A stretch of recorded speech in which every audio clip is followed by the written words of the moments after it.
안녕하세요. 안녕하세요. 안녕하세요. 시작 눌렀습니까? 네? 시작. 네, 시작 눌렀습니다. 네. 녹화의 시작. 자, 오늘은 이제 주기율표에 대한 약간 역사에 대해서 제일 중요한 거 과학에서. 이 단어에서 좀 역사가 좀 많이 네. 나오죠. 전 이거 싫었어요. 주기율표 그렇죠. 근데 이제 과정을 보면 나름 또 재밌는 것도 많이 있으니까. 외워야 되는. 근데 외우는 것도 있긴 한데 이제 어떻게 보면 과학의 발전을 본다라고 생각하시면 될 것 같아요. 과학이 어떻게 만들어졌을까? 이렇게 생각하기도 했었구나 이런 식으로.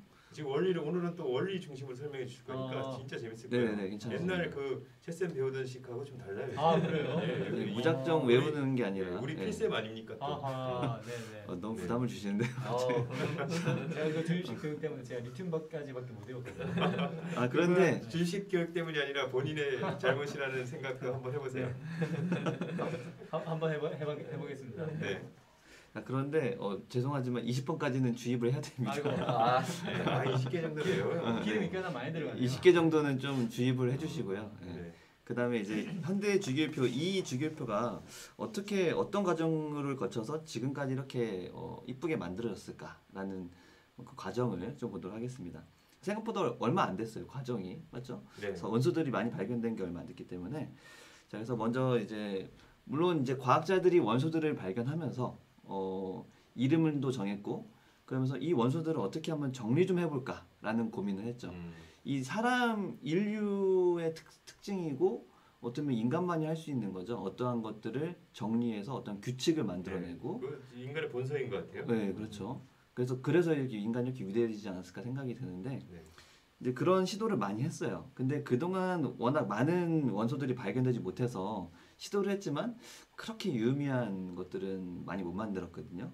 근데 이제 데베라이너라는 과학자가 이제 이 사람이 이제 화학자면서도 약학을 좀 했던 사람인데 그 당시에 이제 원자량에 대한 연구가 되게 활발했어요. 그래서 원자량에 대한 연구를 계속 같이 하다가 원자량에 대한 것들을 고민하면서 죄송합니다. 제가 잘못 생각했네요. 원자량에 대한 건 다음 사람이고요. 이 데베라이너는 그 당시에 이제 화학적인 연구가 활발하다 보니까 이제 화학적으로 뭔가 비슷한 성질을 가진 것들을 모으기 시작했어요.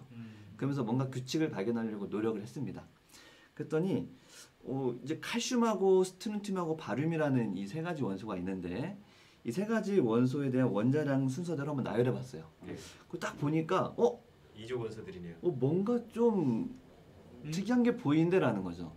그리고 단순하게 이 질량, 원자량만 본 게 아니라 그들의 성질까지도 한번 뭔가 비교해 보려고 했던 거죠.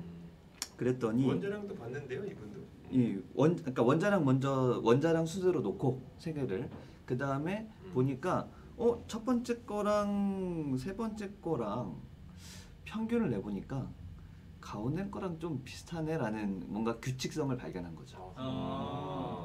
근데 원자량도 보면은 둘의 평균 비슷하거든요. 44고 180라고 보면은 네. 맞죠? 비슷하죠. 맞아요. 그리고 밀도 또한 약간 평균값과 비슷합니다. 또한 녹는 점도 녹는 점 좀 다르죠. 얘가 이런 녹는 점 같은 경우는 좀 다른 경우도 있지만 그래도 살짝 보면은 평균값과 비슷한 경우도 좀 있다라는 거죠. 그래서 뭔가 세 개씩 모으면 대신에 모을 때 조심해야 될 게 화학적 성질이 비슷한 걸로 모은 다음에 이들 사이에 원자량 순서대로 놓고 첫 번째 거랑 세 번째 거 보니까 뭔가 물리적 수치들이 중간값 같더라. 이거 뭔가 새로운 발견 아니냐라고 생각했던 거죠. 밀도 농적 원자량이 진짜 딱 이렇게. 그렇습니다. 네. 근데 이런 것들이 몇 개 보면 꽤 있거든요. 뭐 보면 리튬, 소듐, 그러니까 리튬과 나트륨 그리고 포타슘, 칼륨이죠. 이들 사이에도 이러한 현상이 나타나고요. 보면은 카본, 탄소. 이거는 이제 같은 족은 아니죠. 네. 같은 족은 아니지만 이 당시에 발견된 게 얼마 안 됐기 때문에 만들어내려다 보니까 이것저것 연결을 시켜본 거죠. 그래서 이 그 데베라이너가 발견한 의미는 뭐냐면 현대 주기율표에서의 이거의 의미를 그대로 가져온 게 있죠. 같은 족이죠, 그렇죠. 족이 같으면, 족이 같으면 항상 시원하게 말씀해 주셔서 감사합니다. 족이 같으면 항상 이런 그 화학적 성질이 비슷한 거죠. 그 비슷한 것들을 나열하다 보니까 거기서의 또 어떤 규칙성이 있다라는 거죠. 그러니까 우리 스테론틴 발음이 20번 넘어가기 때문에 사람 잘 안 배우는데 저게 다 2조 원소잖아요. 그렇죠? 네, 그렇습니다. 예. 네. 그래서 요놈들 뭐 얘네들은 좀 익숙하지 않겠지만 네.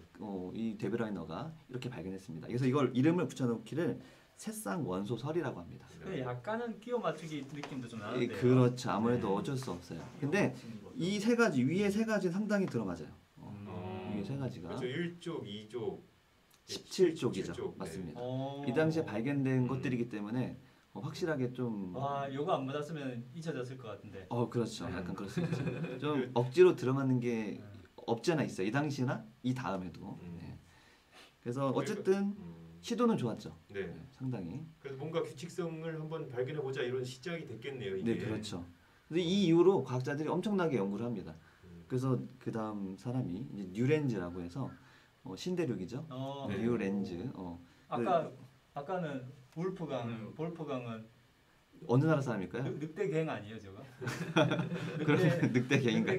깡패 집단. 이 갱이라는 게 어떤 뜻인지 모르겠지만 이 독일의 네, 과학자였고 독일 사람 이름이 네. 골프가. 그 다음에 이제 뉴렌즈, 예. 영국의 존 알렉산더. 존 알렉산더, 뭐 레이나, 네. 뉴렌즈. 자, 이 사람은 이 마찬가지로 뭔가 그동안 과학자들이 뭔가 연구를 이렇게 하고 있잖아요. 규칙성 발견하려고 자기도 이번엔 원자량 수준으로 이제 나열해봤어요. 그 당시에 발견된 것들 원자량 수준으로 나열하다 보니까 8번째마다 화학적 성질이 비슷한 게 막 발견되는데 라는 걸 생각한 거죠. 근데 그 당시에 사람들이 비웃었어요. 그러니까 약간 이거 진짜 이게 유사과학 뭐 냄새 약간 유사과학 냄새나고 약간 뭔가 뭐 음악과 뭐 과학을 뭐 연결한 건가 이런 것 같기도 하고 또 약간 이게 8번째라는 이거에 꽂혀가지고 여기에 맞추다 보니까 막 들어맞지 않는 것도 가끔씩 보였어요. 네. 억지로 약간 들어맞추는 네, 지금 주기율표 기준으로 봤을 때는 좀 이상하네요. 안 맞는 게 좀 보이죠. 보면은 수소랑 플로린이랑 이렇게 안 맞는 것들이 있고 네. 맞죠? 이 구리라든지 예. 그 이 당시에 아직 18쪽 애들이 또 발견되지도 않아가지고 좀 그런 것도 있었고요. 그래서 막 비웃음 당하다가 나중에 근데 어쨌든 이 사람이 발견된 건 주기라는 그러니까 뭔가 주기적으로 발견되는 게 있다. 근데 앞부분에서는 좀 맞잖아요, 그래도. 그렇죠. 꽤 맞는 게 있었죠. 그러니까 그러다가도 밑에 거 갈수록 점점 안 맞으니까 그 당시 사람들은 약간 비웃고 인정 못 받았습니다. 그랬을 것 같아요. 네. 저도 그랬을 것 같아요. 근데 그 다음에 이제 유명한 사람이 있죠. 맨델레이프가 이제 주기율에 대해서 얘기하다 보니까 다시 재조명돼가지고 나중에 뒤늦게 인정받고 당연히 죽기 전에 다행히도 인정받고 뭐 이제 뭐 그 노벨상은 아니지만 메달을 받긴 했습니다. 이게 그 음표가 하필이면 옥타브라 약간 좀 더 비웃음 산 거지. 만약 음표가 없었으면 덜 비웃음 샀을 것 같아요. 음표 아니고 그냥 다른 걸로 8죽이다 표현했어요. 그러면 8죽이 설마 이랬을 텐데 옥타브 음악이랑 막 연결되니까 왠지 네. 사자 같은 느낌. 근데 요즘에 오히려 융합을 강조하는 시기인데 요즘 하죠. 시대를 근데 잘못 그 당시에는 좀 뭔가 이런 거에 대해서 이렇게 익숙치 않았고 근데 또 음악이 또 수학하고도 많이 연결되잖아요. 네 맞습니다. 자, 그래서 어쨌든 이거를 우리는 이제 현대는 옥타브설이라고 합니다. 옥타브 8번째마다 화학적 성질이 비슷한 게 나타나더라라는 이러한 주기에 대한 주기성에 대한 것들을 제시한 그러니까 일정 계속 같은 성질이 반복이 된다. 네 그렇습니다. 8번째마다. 그래서 중요한 거는 원자량 수준으로 나타나는 거예요. 이 당시에는 아직 뭐 원자번호 이런 게 없었기 때문에 원자량의 연구는 상당히 활발하던 시기거든요. 계속. 그래서 원자량 수준으로 놓으니까 이런 게 발견되더라라는 아직 거죠. 원자 구조가 다 밝혀지지 않은 시기죠. 네 그렇습니다. 이제 얼마 후에 이제 물론 이제 뉴렌즈가 살아있던 시기였죠. 보면은 이 맨델레이프라는 과학자가 잠깐만요. 그 당시에 발견된 63종의 원소 더 이제 시기가 지났으니까 더 많은 원소들이 발견됐는데 그 데베나이너 시기에는 완전히 이게 발견되지 않은 상황에서 이제 어떻게 그 반복성을 발견하게 됐던 맞습니다. 거고. 네네. 저 이제 뉴렌즈나 맨델레이프 시기에는 훨씬 많은 원소들이 발견된 거네요. 이 당시에 상당히 계속해서 발견되는 게 되게 많았어요. 계속해서. 이 맨델레이프도 이 주기율표를 자기만의 주기율표 만들어서 냈지만 그 이후에도 얼마 후에 또 발견되는 게 많았고요. 그래서 어쨌든 간에 그 당시까지 발견된 63종의 원소를 이제 원자량 순으로 배열했어요. 여기까지는 뉴렌즈랑 뭐 다른 게 별로 없죠. 네. 근데 다른 점이 아주 중대한 다른 점이 있었죠. 바로 억지로 맞추려고 하지 않았다는 거죠. 그러니까 나만의 이론을 만들고, 그러니까 이 맨델레이프가 그 당시에 원소 카드를 만들었어요.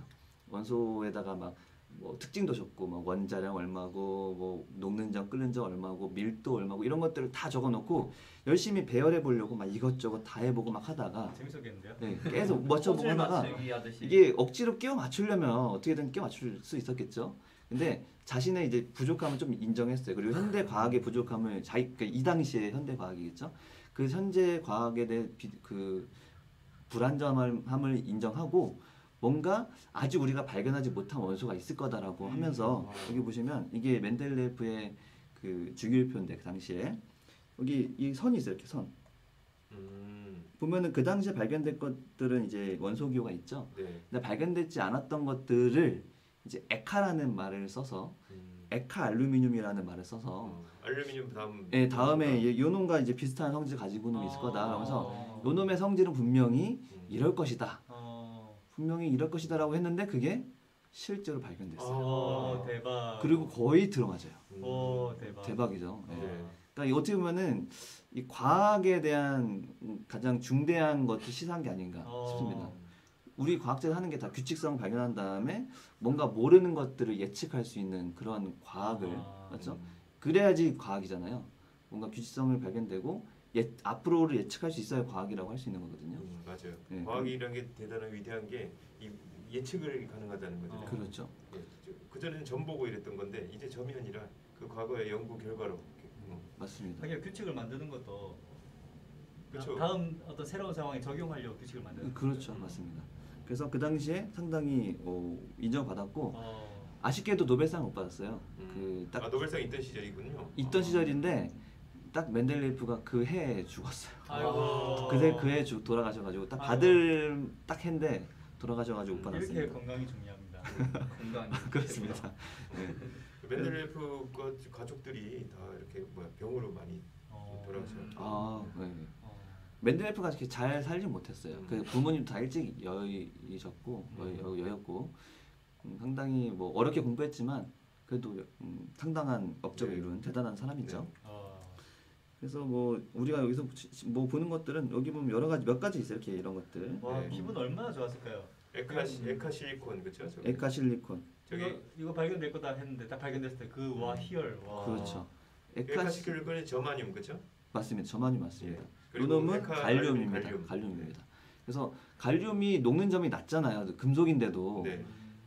그걸 일반적으로 생각 못 하잖아요. 예측을 했어요. 그러니까 이게 더 신기하다. 네, 그죠? 되게 신기한 거죠. 갈륨이 그 손에다 올려놓으면 네. 녹는다 녹습니다. 그러잖아요. 사람 몸 하면 30도 정도 돼서 녹는 점이 사람 온도에 녹습니다. 맞출 법한 걸 맞춘 게 아니라 상상 네. 못할 걸 이제 맞췄으니까. 그렇죠. 실제로 여기 보면은 무슨 이름이 테렐룸인가 있는데 그놈은 이 이후에 40년 동안 발견을 못했어요.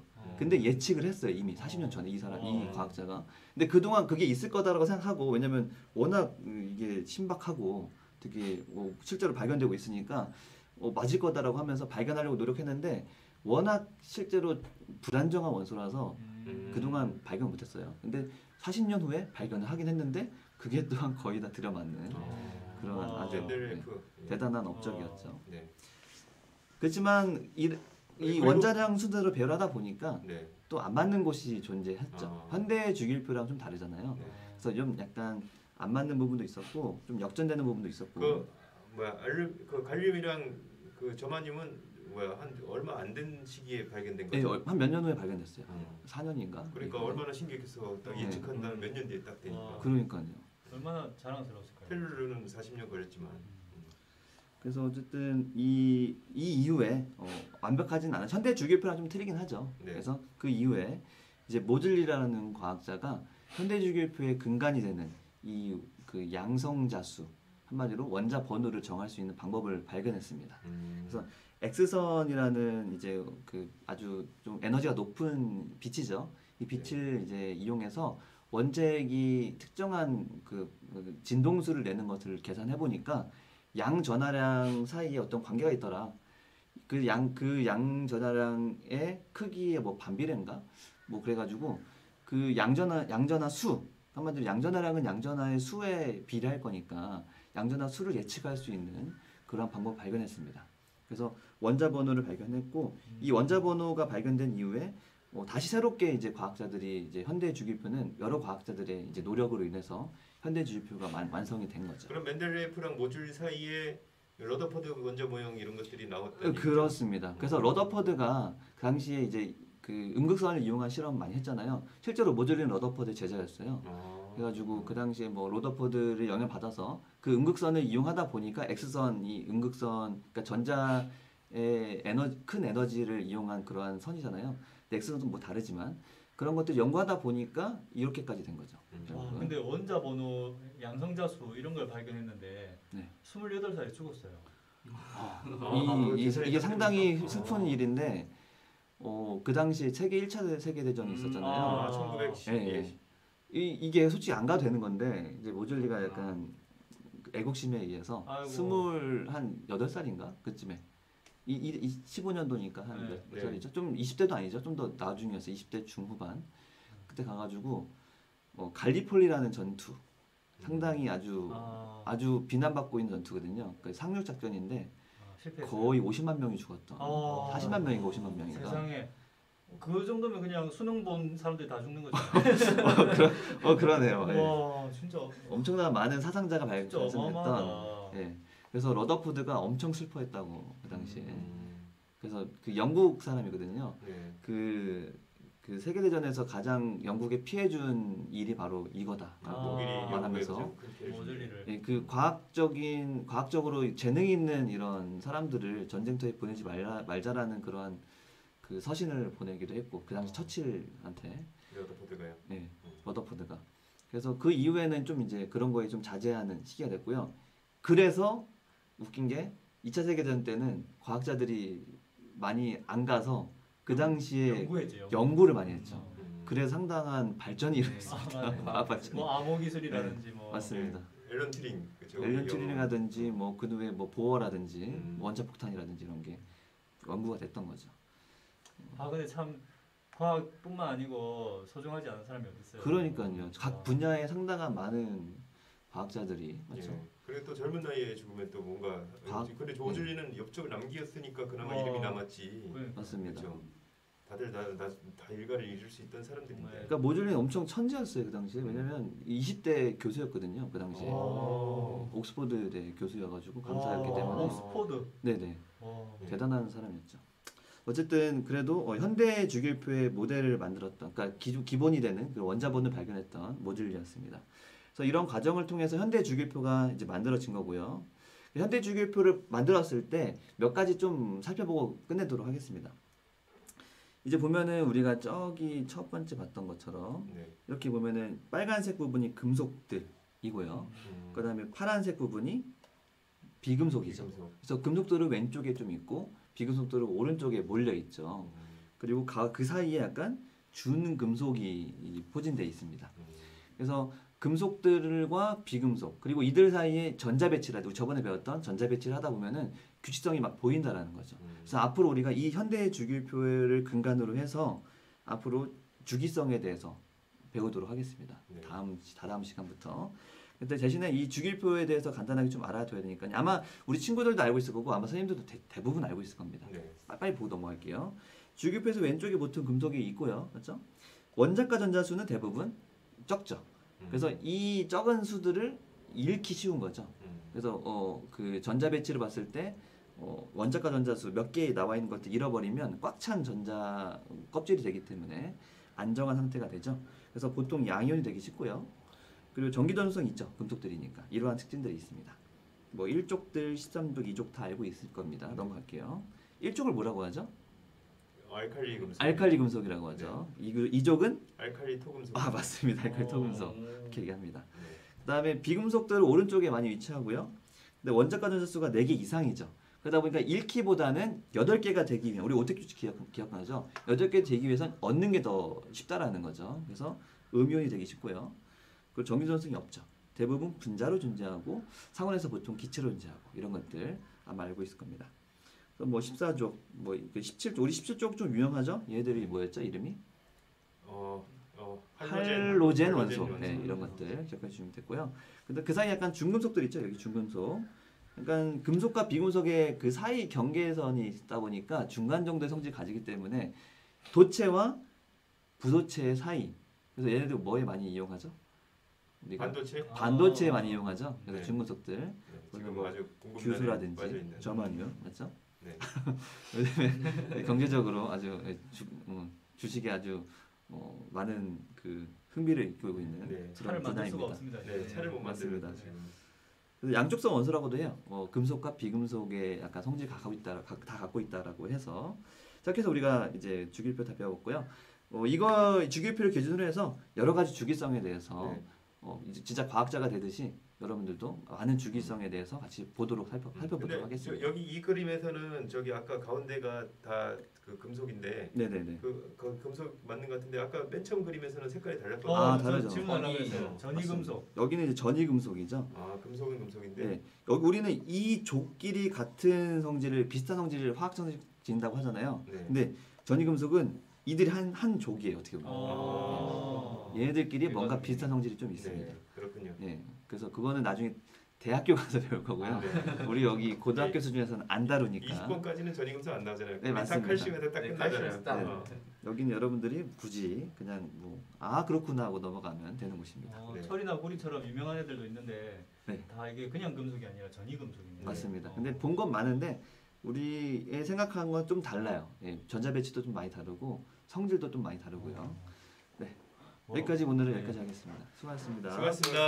아, 너무 재밌잖아요. 네. 너무 길었.